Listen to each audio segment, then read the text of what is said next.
வணக்கம். குரு ஜோதிடம் அன்பர்களுக்கு வணக்கங்களும் வாழ்த்துக்களும் கூறி, ஜோதிட பதிவில் நீங்கள் எடுத்துக்கொண்டிருக்கிற ஆர்வத்திற்கு நன்றி பாராட்டி தொடர்கிறேன். இந்த பதிவு நடுநிலை தவறாத துலா லக்ன அன்பர்களுக்கு ஒரு கேதுவனுடைய சஞ்சார பலனை பற்றியான பதிவு. அதாவது நமக்கு லக்னத்தில் இருந்த கேது பயிற்சியாகி ராகு கேது பயிற்சி நடந்தப்பயே 12ஆம் இடத்துக்கு போயிடுச்சு. ஆனால் இப்ப செவ்வாய் நட்சத்திரத்துல இருந்த கேது சந்திரனுடைய நட்சத்திரத்துக்கு மாறுவதற்கான விளக்கங்களையும் ஆய்வுகளையும் தான் நம்ம இதில் பார்க்க போறோம். இப்ப நமக்கு துலா லக்னம் அப்படின்னா சுக்கிரனுடைய வீடு. அப்ப சுக்கிரன் என்பது இன்பத்தை விரும்புவது, ரொம்பவும் ஒரு படோடாபம், கவர்ச்சி இதனுடைய ஆட்பாட்டில் இருக்கிறது. இந்த ஆளுமை மிக்க இந்த சுக்கிரனுக்கு கேது அப்பப்ப கொஞ்சம் விரக்தி மனப்பான்மையை கொடுக்கக்கூடிய கிரகமாக இருக்கும். எப்பவுமே பார்த்தீங்கன்னா சுக்கிரனுடைய நட்சத்திரம் நம்மளுடைய லக்னத்துக்கு 11ஆம் வீட்டில் சூரியனுடைய வீட்டில் இருக்கு. ஆனால் கேதுவனுடைய நட்சத்திரம் அந்த பூர நட்சத்திரத்துக்கு பின்னால மக நட்சத்திரமா இருக்கு. அதாவது சுக்கிரன் நட்சத்திரத்துக்கு பின்னாடி இருக்கு. அப்படின்னா என்னன்னா அந்த சுக்கிரனுக்கு அது தடையாக இருக்கிறதுங்கிறது பொருள். இப்ப கேதுவனுடைய ஆற்றல் அப்படின்னு எடுத்துக்கிட்டீங்கன்னா 3ஆம் இடம், 7ஆம் இடம், 11ஆம் இடம். எதற்கு நம்ம இந்த ஸ்தானங்களை எல்லாம் சொல்றோம் அப்படின்னா, ஜோதிடத்துல பாவங்கள் இல்லாம பலன் இல்லை. நாம ஒரு ராசியிலிருந்து இன்னொரு ராசிக்கு மாறிடுச்சு, அப்ப அதை பொதுவா பாவம்னு எடுத்துக்கிறோம். ஆனா உண்மையிலேயே பாவம் நமது ஜனன ஜாதகப்படி தீர்மானிக்கப்படுது. நம்ம என்ன லக்ன புள்ளியில பிறந்தோமோ அந்த லக்ன புள்ளியிலிருந்து 12 பாவங்களும் தீர்மானிக்கப்படுது. 12 பாவத்திற்கான உபநட்சத்திர அதிகாரிகளும் கிடைக்கிறாங்க. அதையெல்லாம் வச்சு நம்ம ஆய்வு பண்ணும்போது தான் நமக்கு ஒரு கரெக்டான ப்ரொசீஜர், கரெக்டான கேள்விகளுக்கு உண்டான பதில்களை தேடக்கூடிய அந்த மெத்தடு நமக்கு கிடைக்கும். இப்போ விஷயத்துக்கு வருவோம். இந்த 12ஆம் இடம் என்பது என்ன அப்படின்னா செலவு தான். நம்மளே வருத்திக்கிறது, இடம் விட்டு இடம் போகிறது, வெளியூர் பிரயாணம், வெளிநாடு பிரயாணம், மருத்துவ சிகிச்சைகளுக்கு ஆட்படுறது, அதே போல தேவையில்லாத செலவுகளை செய்கிறது. இப்படி சில ரகசிய உடன்படிக்கைகள்ல இறங்குறது, ரகசிய காரியங்கள்ல இயங்குறது.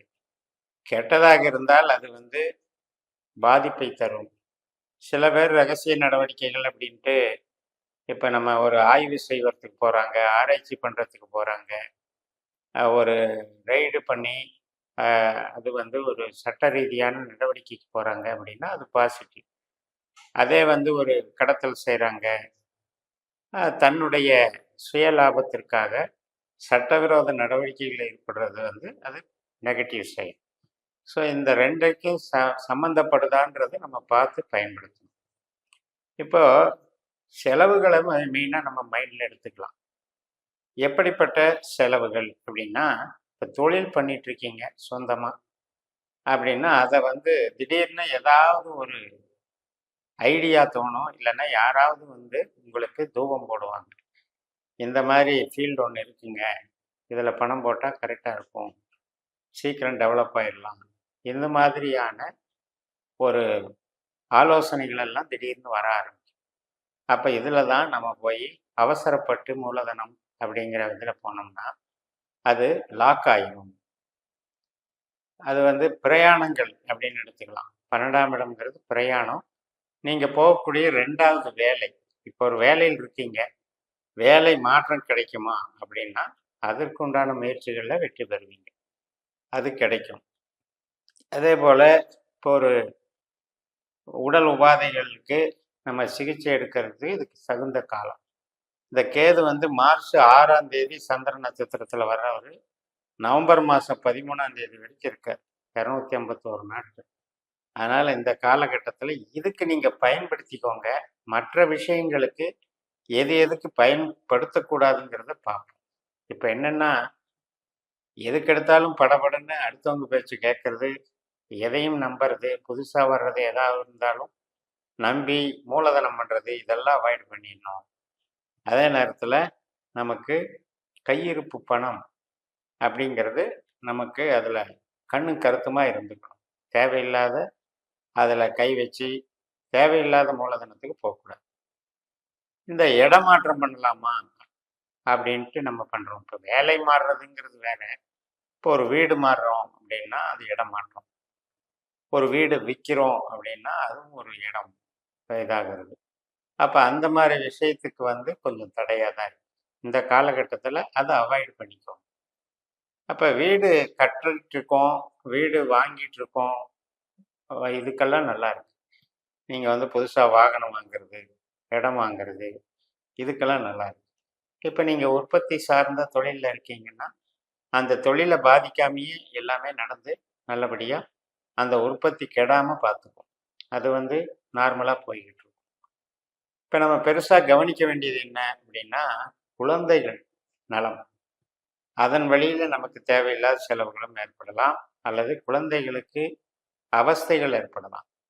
ஒன்று அவங்க ரெக்கார்டில் ரிமார்க் வர்றது, அல்லது ஹெல்த் பாதிக்கிறது. இந்த மாதிரியான ஒரு விஷயங்களில் கண்ணும் கருத்துமாக பார்த்துக்கணும். அது போக தான் அதனால தான் நமக்கு சந்தோஷம் கெட்டு போகிறதுன்னு அர்த்தம். அப்போ 6ஆம் இடத்துல ராகு இருக்கார்.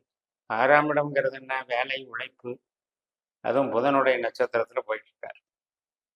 அப்போ வெளிநாட்டில் வேலை பார்க்குறவங்களுக்கு அடுத்த வேலைக்கான மாற்றங்கள் இதுக்கெல்லாம் நல்லா இருக்கு. ஸோ வேலையில் எந்த குழப்பமும் இல்லை. கணவன் மனைவி உறவு ஏற்கனவே பிரச்சனையாகி பிரிவினை பேசிகிட்டு இருக்கோம் அப்படின்னா இந்த காலகட்டத்தில் அந்த வழக்கு முடிவுக்கு வரும். இந்த நவம்பர் 13க்குள்ள வழக்குகள் முடிவுக்கு வரும். அதர்வைஸ் இப்போ திருமண காரியங்களுக்கு நாம் இன்வால்வ் ஆகிறது அவ்வளவு சிறப்பு இல்லை. ஏனென்றால் நமக்கு 12ஆம் இடத்துல இருக்காரு கேது, ராகு 6ஆம் இடத்துல இருக்காரு. ஆனால் வேலைக்கு சிறப்பாக இருக்கு. அதுபோக பூர்வீகம், குலதெய்வம், பூர்வீக சொத்து, இந்த மாதிரி விஷயங்களுக்கு கொஞ்சம் கவனிப்பை விட்டுறணும். போனால் அதனால் சில பிரச்சனைகள் உங்களுக்கு தேவையில்லாத செலவுகளாக மாறிவிடும். தந்தையாருக்கும் உடல்நலம் பாதிக்கிறதுக்கு உண்டான வாய்ப்புகள் இருக்குது. ஸோ அது மாதிரி எல்லாம் பார்த்துக்கிட்டு அந்த ஆன்மீகம் சார்ந்த ஒரு திடீர்னு யாராவது ஏதாவது சொல்கிறாங்கன்னு வழி கேட்டுக்கிட்டு போக வேண்டிய அவசியம் இல்லை. இப்போ அதே நேரத்தில் அதிகமாக படிக்கலாம், மேற்கொண்டு படிக்கலாம், ஆராய்ச்சி கல்வி படிக்கலாம் அப்படின்னு நினைக்கிறவங்களுக்கு இந்த காலம் உசிதமான காலம் இல்லை. இந்த நவம்பர் 13 வரைக்குமே அது கொஞ்சம் தடையை பண்ணிகிட்டு இருக்கும். அதனால் அந்த மாதிரியான ஒரு மாற்றங்கள், ஒரு ஹையர் ஸ்டடீஸு இதுக்கெல்லாம் நல்லா இல்லைங்கிறத புரிஞ்சுக்கோங்க. மற்றபடி மூத்த சகோதரம், மூத்த சகோதரி, நண்பர்கள், இவங்களுக்கு உண்டான டெவலப்மெண்ட்ஸ், இவங்களுக்கு உண்டான ஒரு குடும்ப சுகம், இதற்கெல்லாம் பிரச்சனை கிடையாது. மூலதனம் பண்ணுறது மட்டும் நம்ம நன்மையா தீமையா அப்படிங்கிறத யோசித்து முடிவெடுக்கணும். அதர்வைஸ் இருக்கிற வேலையிலே கவனிச்சிட்டு இருக்கலாம். ஒரு எக்ஸ்பென்ஷன் பண்ணுறதுக்கு தான் உங்களுக்கு அந்த இன்டென்ஷன் வந்துக்கிட்டே இருக்கும். உங்களுடைய ஜனன ஜாதகத்தில் கேதுவானவர் அல்லது சந்திரனானவர் நம்ம 12 பாவ உபநட்சத்திரங்களை கணக்கிட்டு பார்க்கும்போது அதில் 8, 12 வராமல் இருந்தாலே உங்களை பாதிக்காது என்று கூறி நிறைவு செய்கிறேன். இந்த சேனலை சப்ஸ்கிரைப் பண்ணி ஷேர் பண்ணுங்கள். உங்கள் தனிப்பட்ட ஜாதக பலாபலன்களை என்னுடைய வாட்ஸ்அப் நம்பரில் தொடர்பு கொண்டு பலன் பெறுங்கள். உங்களிடமிருந்து விடைபெறுகிறேன். உங்கள் ஜெயம் எஸ். நன்றி, வணக்கம்.